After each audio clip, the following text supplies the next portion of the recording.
Pinuntahan ng ito ang Cavite Vlog, ang isang bagong bukas na food stall dito sa Binakayan, Kawit, Cavite. Balita kasi namin ay patok ang kanilang bestseller at ang happy hour nila na pinipilahan gabi-gabi.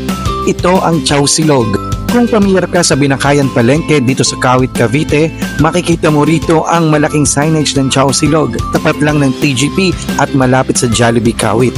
Tara tikman natin ang kanilang bestseller na buy one take one pork sisig burger with egg at Chow Fan Meals. Ito nga at umorder na kami ng buy one take one pork sisig burger, pork sisig Chow Fan large at syempre ang pampatid uhaw nilang mango shake. Dahil favorite ko ang sisig, first time ko makakain ng pork sisig burger at dito ko ito una natikman sa Chow Silog.